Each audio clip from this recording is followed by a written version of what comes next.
engine is equipped with a bleed air-powered starter motor.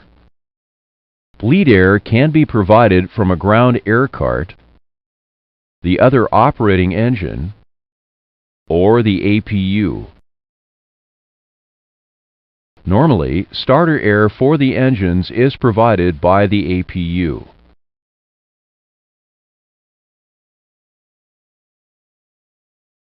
There are two control panels associated with engine starting. The engine panel is located on the overhead panel, and the fuel control switches are located on the control stand.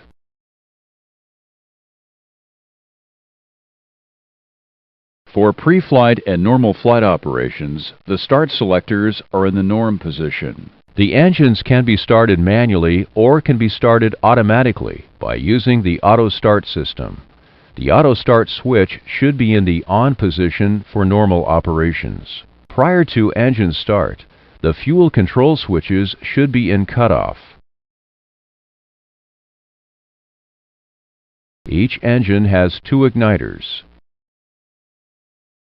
The EEC automatically uses one igniter for engine starts on the ground.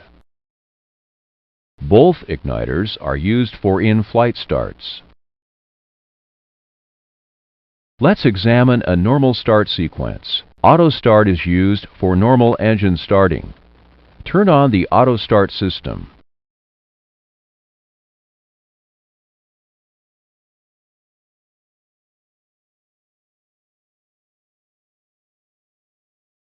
The auto start system uses the EEC to monitor the engine parameters during the start sequence.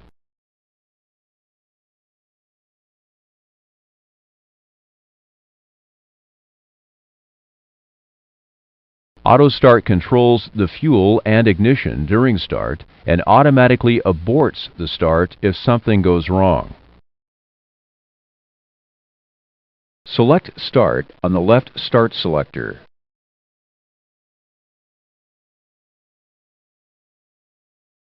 The start valve opens, allowing air to turn the starter. During auto start, the fuel control switches can be moved to Run immediately after selecting Start. Now, select Run on the left fuel control switch. The left spar valve opens and the engine valve remains closed during an auto start until the engine has reached sufficient speed.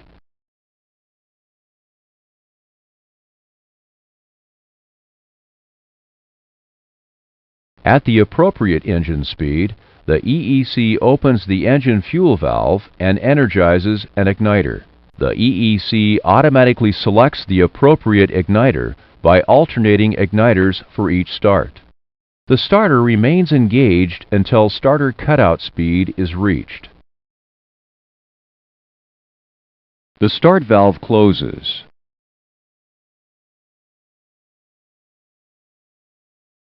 And the start selector automatically returns to norm and ignition stops. The start cycle is complete when the engine stabilizes at idle.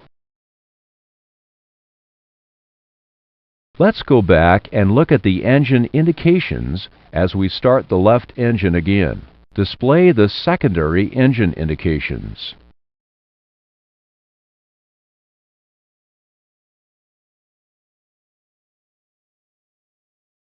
The ICAS advisory message, Engine Shutdown, appears anytime the airplane is on the ground and both left and right fuel control switches are in cutoff. A red EGT start limit line is displayed anytime the fuel control switch is in cutoff or the N3 RPM is below idle. The line shows the maximum EGT allowed during start. The compact engine indications show the EGT start limit as red digits. A duct pressure indicator is displayed prior to engine start. The white digits represent the left and right pneumatic duct pressure in PSI. Before engine start, cancel the ICAS message. Now observe the engine indications as you start the left engine.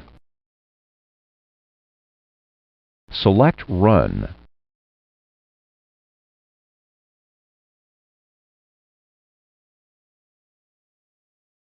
Notice that the oil temperature indications are initially amber, while the oil pressure indications are white. The red low oil pressure indications auto start opens the fuel valve and fuel flow begins.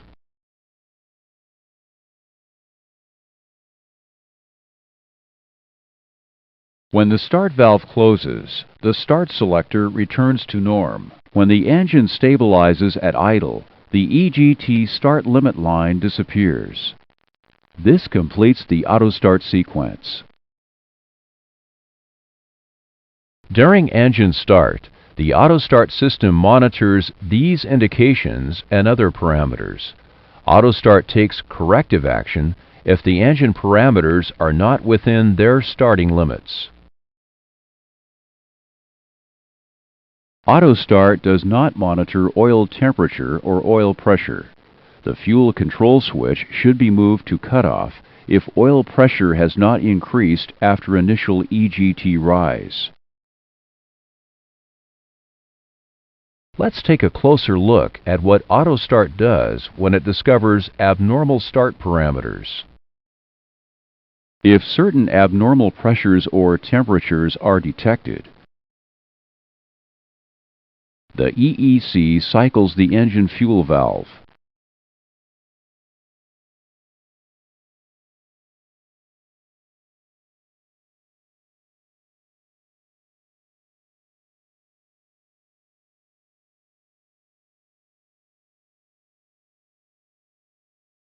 Cycling the engine fuel valve off then on for a short period of time attempts to correct the abnormal temperatures or pressures so that the start can continue normally.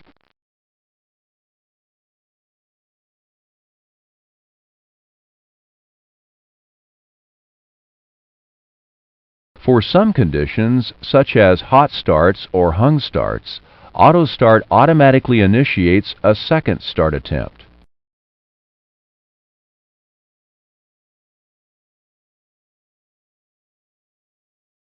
Before initiating a second start, the EEC shuts off fuel and ignition, then motors the engine for 30 seconds. The second start attempt uses both igniters.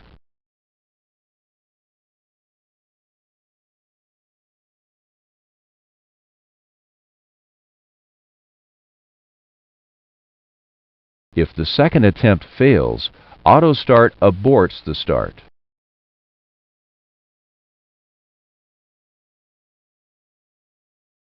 The engine motors for 30 seconds.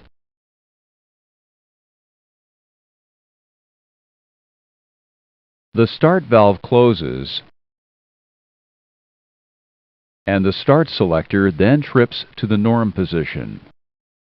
The engine start has automatically been aborted. However, the fuel control switch must be manually moved to cutoff before another start attempt can be made.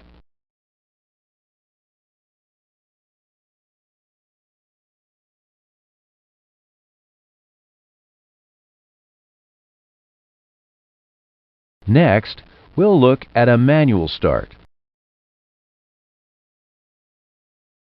For manual starts, the crew must monitor engine indications and take any corrective action if needed. To manually control the start, turn off the auto start system.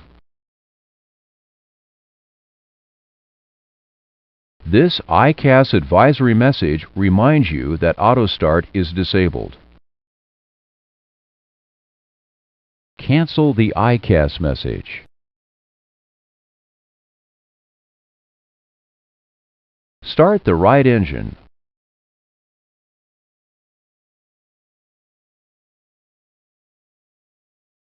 Look for an increase in oil pressure after selecting Start. For a manual start, the fuel control switch opens both the spar valve and the engine fuel valve immediately. Fuel should not be added until N3 reaches maximum motoring speed.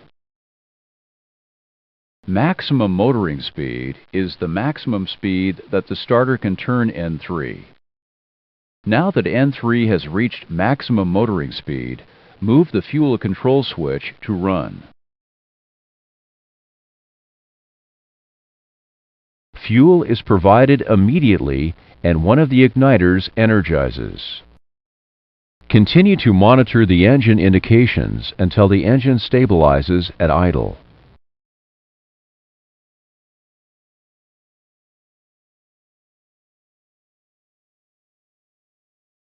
The engine is now stabilized at idle.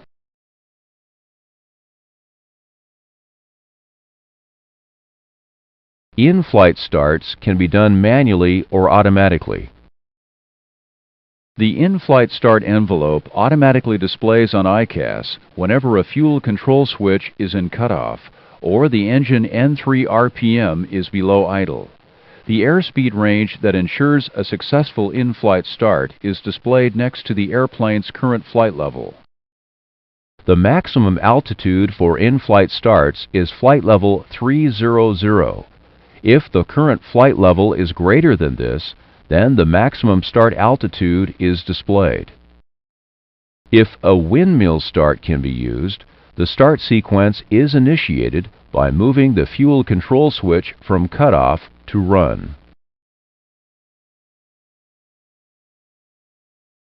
If a crossbleed start is required, crossbleed displays above the N3 indicator of the shutdown engine. To initiate an in-flight start with crossbleed displayed, first select Start on the Start selector.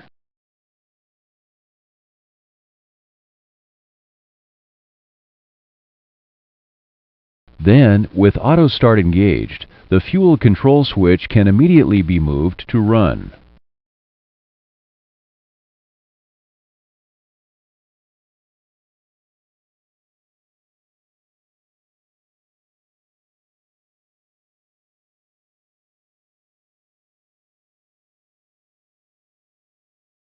For in-flight starts, Auto Start makes start attempts indefinitely until the engine either successfully starts or the pilot aborts the attempt by selecting cutoff.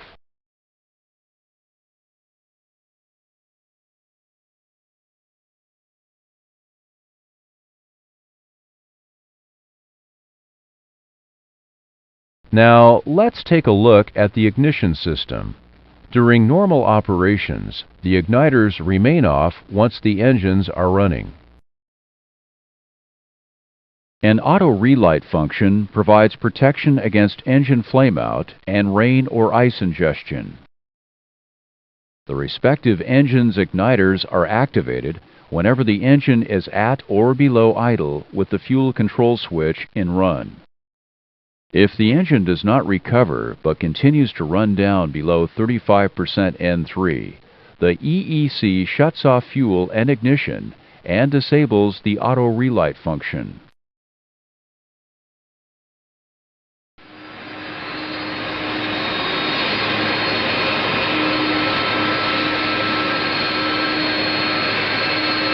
Now shut down the right engine.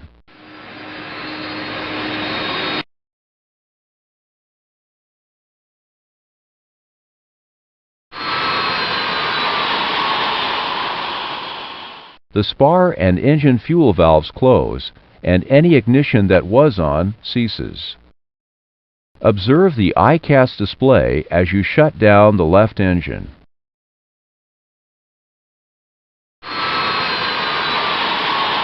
Engine shutdown is indicated by a rapid decrease in EGT and decreasing RPM indications.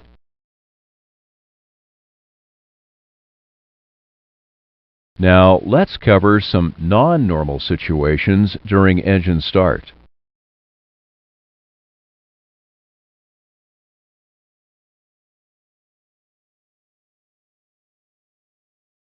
If the start valve remains closed when commanded open, this ICAS advisory message displays.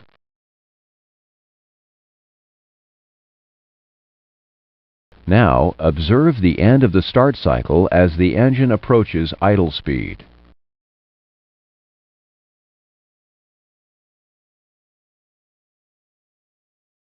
If the start valve does not close when it should, then Ames commands the start valve to close at 50% N3.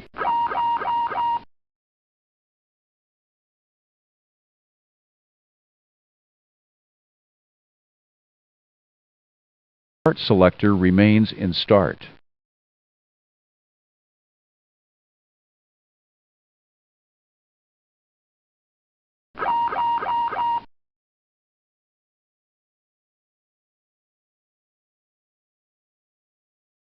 The ICAS caution message Engine Auto Start can display for any one of the following reasons.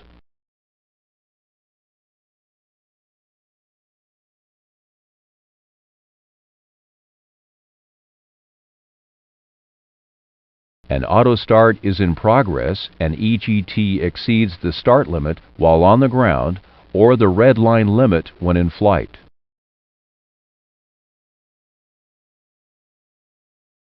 The engine auto start caution message also appears if a manual start is initiated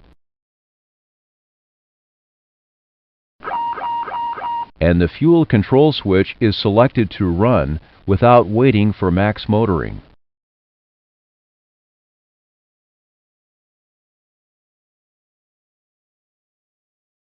Remember, during a manual start, Run is selected only after N3 reaches max motoring. Select Run on the left fuel control switch.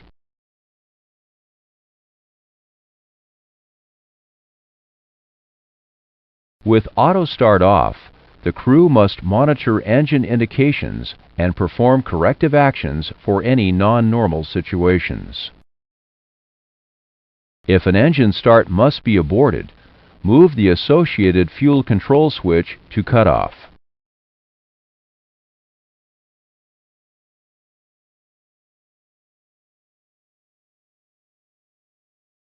Allow the engine to motor for 30 seconds to clear residual fuel and cool the turbine.